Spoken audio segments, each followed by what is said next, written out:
Tangan kasarku, tangga kesuksesannya. Cerita nyata tentang cinta yang dikorbankan, lalu dibuang. Namaku Aris. Aku bukan lelaki hebat. Aku tak pernah duduk di ruang ber-AC, tak pernah punya laptop mahal, atau rekening dengan banyak nol. Yang aku punya hanya tangan yang kasar, tubuh penuh luka kerja, dan hati yang penuh niat untuk membahagiakan orang-orang yang kucinta. Sejak lulus SMA, aku langsung turun ke lapangan. Bukan lapangan sepak bola, tapi lapangan proyek.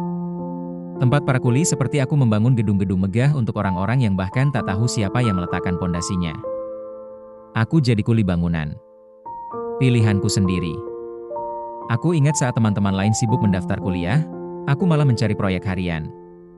Bukan karena aku tak ingin kuliah, tapi aku tahu, keluargaku terlalu lelah.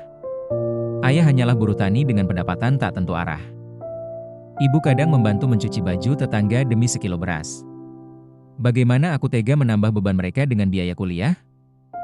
Aku memutuskan, biarlah aku yang menjadi tulang, biarlah aku yang patah, asalkan mereka tetap bisa makan dengan tenang.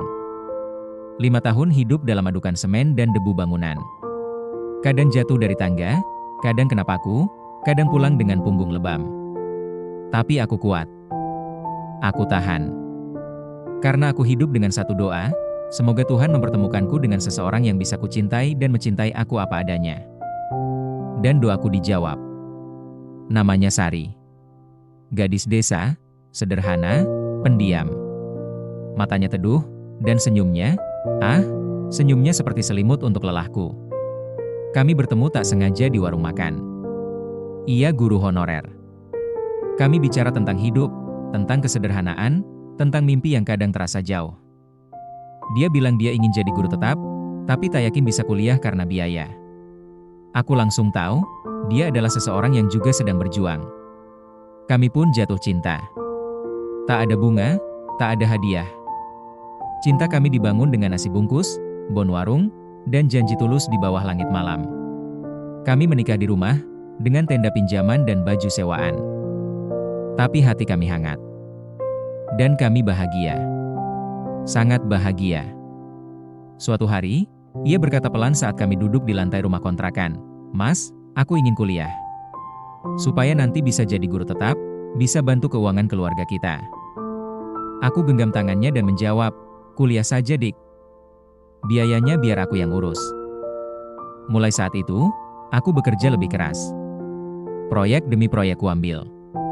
Kadang 3 tempat dalam sehari. Aku antar Sari ke sekolah, lalu ke proyek. Sore antar ke kampus. Pulang malam, tubuh remuk, tapi hati lega. Kadang aku memijat kakinya yang pegal, dan dia menangis. Katanya, "Mas, maaf aku merepotkan." Tapi bagiku, dia bukan beban. Dia adalah alasan kenapa aku kuat. 4 tahun berlalu. Sari lulus. Hari wisudanya aku datang dengan kemeja bekas yang disetrika berkali-kali. Aku berdiri di barisan paling belakang, menangis dalam diam saat dia menerima ijazah. Satu persatu ingatanku berputar, motor tua kami, malam-malam begadang untuk tugas kuliahnya, air matanya, keringatku. Tak lama kemudian, pembukaan CPNS.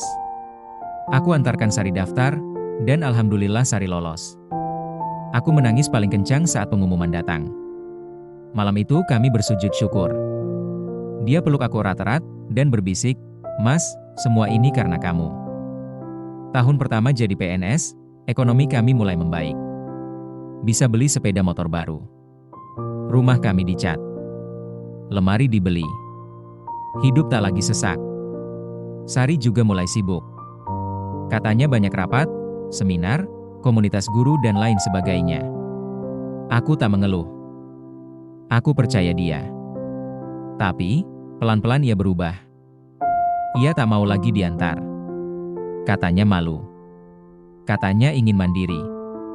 Aku mengerti.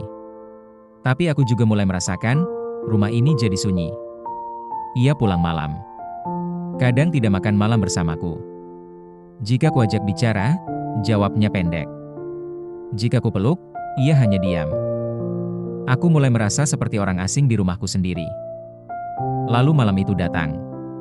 Malam paling gelap dalam hidupku. Sari pulang, duduk di sofa.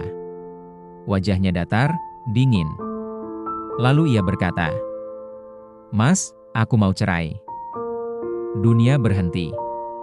Jantungku seperti berhenti berdetak. "Apa salahku, Dik?" tanyaku pelan. Dia menarik napas, lalu mengucapkan kalimat yang akan terus terngiang sepanjang hidupku. "Aku malu punya suami cuma kuli bangunan. Teman-temanku semua suaminya pegawai, pengusaha, bahkan ada yang jadi pejabat. Aku malu kamu datang ke sekolahku pakai motor jelek, baju belel, tangan kasar penuh semen. Aku gak tahan, Mas. Aku ingin cerai." Seketika tubuhku lemas. Aku tak bisa bicara. Ingin marah, tapi tak sanggup. Ingin berteriak, tapi yang keluar hanya air mata. Aku menatap mata perempuan yang dulu kupeluk saat hujan membasahi rumah bocor kami. Perempuan yang dulu bilang, "Aku takkan pernah tinggalkan Mas." Dan sekarang, dia meludah pada semua pengorbanan itu. Akhirnya kami bercerai. Dia pergi membawa ijazah, status, dan hidup barunya.